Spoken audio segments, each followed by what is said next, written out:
नमस्कार दोस्तों, स्वागत है आप सभी का पाथफाइंडर पर। भारत और बांग्लादेश के बीच के जो संबंध हैं वो तो ऑलरेडी बहुत ज़्यादा बिगड़ चुके हैं, लेकिन बांग्लादेश अभी भी सुधर नहीं रहा है। इनफैक्ट वो अब एक ऐसी रिपोर्ट लेकर आया है जिससे कि हमारी जो रिलेशनशिप है वो और भी ज़्यादा खराब हो सकती है। असल में रिसेंटली बांग्लादेश के द्वारा एक कमीशन है जिसने कि अपनी एक नई रिपोर्ट को पब्लिश किया है, जिसमें उन्होंने भारत के ऊपर आरोप लगाया है कि भारत सरकार के द्वारा बांग्लादेश से 3500 से भी ज़्यादा लोग हैं जिनको कि जबरन गायब करवाया गया है। आप लोग यहाँ पे देख सकते हैं दोस्तों, जो रिपोर्ट है कल रात को ही सामने आई है। बांग्लादेश का एक आयोग है जो कि स्थापित किया गया था रिसेंटली, जिसने इंडिया की इन्वॉल्वमेंट यहाँ पर कही है in enforced disappearances in the country of Bangladesh. ये वाली जो रिपोर्ट है ये असल में आज से 8 दिन पहले भी सामने आई थी, लेकिन उस टाइम पर इसी रिपोर्ट में इन्होंने बांग्लादेश की जो पहले पीएम रह चुकी हैं शेख हसीना, उनके ऊपर आरोप लगाया था कि इनके द्वारा इन डिसअपीयरेंसेस को कैरी आउट करवाया गया है। लेकिन कल इन्होंने अपनी रिपोर्ट में इंडिया के ऊपर इसका यहाँ पर आरोप लगाना शुरू कर दिया है। और वैसे तो इस पर पूरी की पूरी रिपोर्ट में कई सारी बातें हैं जो कि कही गई हैं, जो कि बहुत ज़्यादा शॉकिंग बातें हैं। उनके बारे में तो चर्चा करेंगे ही करेंगे, लेकिन दो प्रमुख बातें जो कि इन्होंने इंडिया को लेकर कही हैं, सबसे पहले तो ये कि कुल मिला के 3500 से भी ज़्यादा लोग हैं जो कि इंडिया के द्वारा बांग्लादेश से गायब करवाए गए हैं।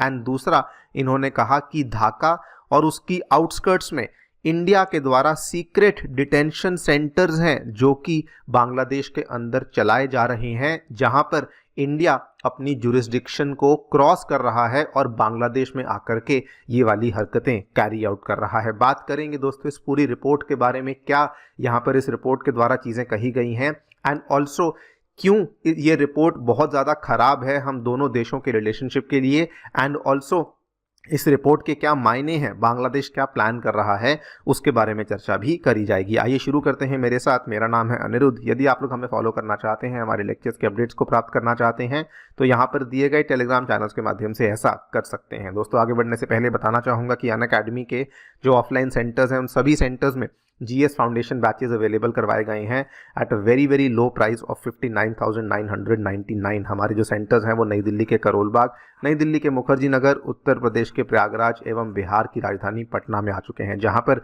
जीएस के साथ साथ सीसैट, ऐसे writing classes, current affairs coverage, test series जैसी सेवाएं भी अवेलेबल करवाई जाती हैं। कोई भी डाउट है, कोई भी क्वेरी है, हमारे सेंटर को विजिट करिए या फिर नीचे दिए गए फ़ोन नंबर्स पर फ़ोन भी कर सकते हैं। Free study material, Unacademy monthly magazine जैसी चीज़ों को पाने के लिए हमारी नई ऐप को डाउनलोड कर सकते हैं। इसका लिंक भी डिस्क्रिप्शन बॉक्स में नीचे दिया गया है। All right, so directly coming to the news. आज से कुछ महीने पहले की बात है, बांग्लादेश की जो इंटरिम गवर्नमेंट है, मोहम्मद यूनुस की जो इंटरिम गवर्नमेंट है, उन्होंने दोस्तों एक आयोग स्थापित किया था, एक टेम्पररी कमीशन स्थापित किया था। इस कमीशन में कुल मिला के 5 लोग हैं जिसको लीड कर रहे हैं एक रिटायर्ड सुप्रीम कोर्ट जज बांग्लादेश के, और उसके अलावा इसमें एक और जस्टिस हैं बांग्लादेश के, उसके अलावा एक राइट एक्टिविस्ट, उसके बाद एक यूनिवर्सिटी टीचर हैं, एंड देन एक एक्टिविस्ट हैं, सोशल वर्कर हैं साजिद हुसैन, जिनको कि इस आयोग का हिस्सा बनाया गया है। ये जो आयोग था ये बेसिकली चेक करने का प्रयास कर रहा था कि ऐसे कौन से लोग हैं जो कि बांग्लादेश से पिछले कुछ टाइम से जो कि गायब हो चुके हैं, जिनका अभी तक किसी प्रकार का भी कोई भी डॉक्यूमेंटेशन या कोई भी अता पता बांग्लादेश की सरकार को नहीं है। इन्होंने अपनी रिपोर्ट में क्या कहा, इन्होंने कहा persistent suggestion in law enforcement circles कि कुछ बांग्लादेश के प्रिजनर्स हैं जो कि अभी भी इंडिया की जेल्स में जिनको कैद किया हुआ है। इन्होंने अपनी रिपोर्ट को दोस्तों यहाँ पर प्रेजेंट किया है, मोहम्मद यूनुस को ही रिपोर्ट को टाइटल दिया है अनफोल्डिंग द ट्रूथ, एंड इनका पहला आरोप यहाँ पर यही है कि कुछ बांग्लादेश के प्रिजनर्स हैं जिनको इंडिया की जेल्स में कैद किया हुआ है। बिफोर वी टॉक अबाउट कि इन्होंने इंडिया को लेकर क्या कुछ कहा है, इन्होंने जब आज से 8 दिन पहले शेख हसीना को निशाने पे लिया था, इन्होंने उस टाइम पर 2 बातें कही थी। पहली बात तो इन्होंने कहा कि जो भी यहाँ पे लोग गायब हुए हैं, जिन भी लोगों का टॉर्चर हुआ है, इसके पीछे जो बांग्लादेश की एक्स पीएम है शेख हसीना, इनका हाथ देखने को मिलता है। और साथ में इन्होंने ये भी कहा, अब यहाँ पे ध्यान से सुनिए, कि बांग्लादेश की जो एक एलीट एंटी टेररिज्म यूनिट है जो बांग्लादेशी पुलिस की, जिसको रैपिड एक्शन बटालियन कहा जाता है, जिसमें दोस्तों Bangladeshi army, navy, air force, Bangladeshi police, Bangladeshi border guard, इन सभी के अधिकारी देखने को मिलते हैं। इन्होंने कहा कि ये वाली जो RAB है ये भी इन डिसअपियरेंसेस में एक बहुत बड़ा रोल यहाँ पर निभा रही थी, यानी कि इन्होंने सबसे ज़्यादा अपने बांग्लादेश की जो सबसे एलीट फोर्स है उसके ऊपर भी यहाँ पे टारगेट किया है। और अगर ये इनफ नहीं था, अब दोस्तों बांग्लादेश के द्वारा भारत के ऊपर आरोप लगाए गए हैं। यहाँ पर भारत के ऊपर इन्होंने 2 आरोप लगाए हैं। पहले तो यही कहा है कि भारत जो है वो इन एनफोर्स्ड डिसअपियरेंसेस के लिए जिम्मेदार है, एंड इसमें इन्होंने आंकड़ा भी बताया है कि 3500 से भी ज़्यादा लोग हैं जिनको गायब करवाने में भारत की ही हमें भूमिका देखने को मिली है। साथ ही में इन्होंने ये भी कहा कि भारत की इंटेलिजेंस फोर्सेस के द्वारा ढाका में और उसकी आउटस्कर्ट्स में 8 डिटेंशन सेंटर्स हैं जो कि इंडिया के द्वारा इलीगली बांग्लादेशी टेरिटरी के अंदर यहाँ पे रन किए जा रहे हैं। इन्होंने बल्कि अपनी पूरी की पूरी रिपोर्ट में 2 हाई प्रोफाइल केसेस हैं, इनका जिक्र भी किया। एक आपको केस अगर नहीं याद, आपको याद करवा दूं, बहुत पुराना केस है, आज से 10-11 साल पहले का केस है शुक्रांजन बाली का। ये दोस्तों एक जमात के लीडर थे जो कि गायब हो गए थे, और उस टाइम पर इन्होंने कहा कि यहाँ पर भी इंडिया का ही हाथ है। उसके बाद इन्होंने दूसरा केस जिनका जिक्र किया है वो बांग्लादेशी नेशनलिस्ट पार्टी के नेता सलाहुद्दीन अहमद, जो कि अगेन आज से कुछ साल पहले 2015 में ये वहाँ से गायब हुए थे।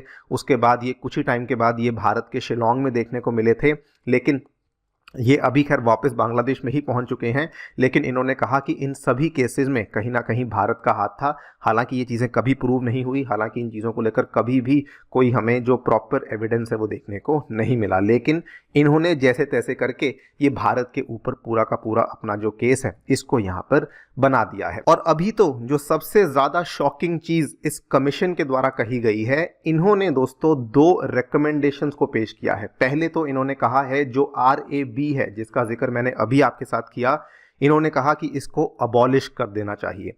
एंड दूसरा इन्होंने कहा कि बांग्लादेश का जो एंटी टेररिज्म एक्ट 2009 है इसको स्क्रैप कर देना चाहिए। अब इसके मायने आप देखिए, ये जो यहाँ पे सिफारिश दे रहे हैं इसके मायने बड़े सीधे हैं कि जो करंट गवर्नमेंट है वो बेसिकली बांग्लादेश में जो भी टेररिस्ट एलिमेंट्स हैं, जो भी एक तरीके से एंटी इंडिया एलिमेंट्स हैं, उनको यहाँ पर फ्री हैंड देने की कोशिश कर रही है।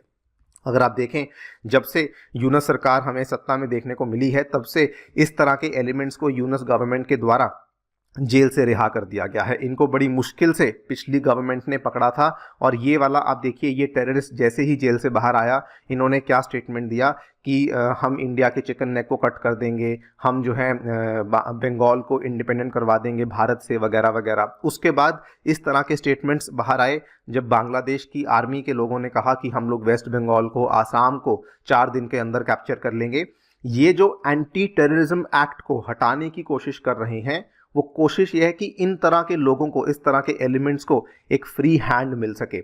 इस तरह के एलिमेंट्स जो कि वहाँ पे माइनॉरिटीज़ पे अटैक करते हैं, इनको फिर पुलिस कुछ नहीं कह पाएगी। और जो RAB को हटाने की बात कर रहे हैं वो भी उसी डायरेक्शन में इनकी कोशिश लग रही है। ये रिसेंटली आपने देखा होगा, मोहम्मद यूनस के एक की एडवाइज़र उन्होंने मैप शेयर किया जिसमें कि कई सारी इंडियन टेरिटरीज़ को उन्होंने अपनी टेरिटरी बताना शुरू कर दिया।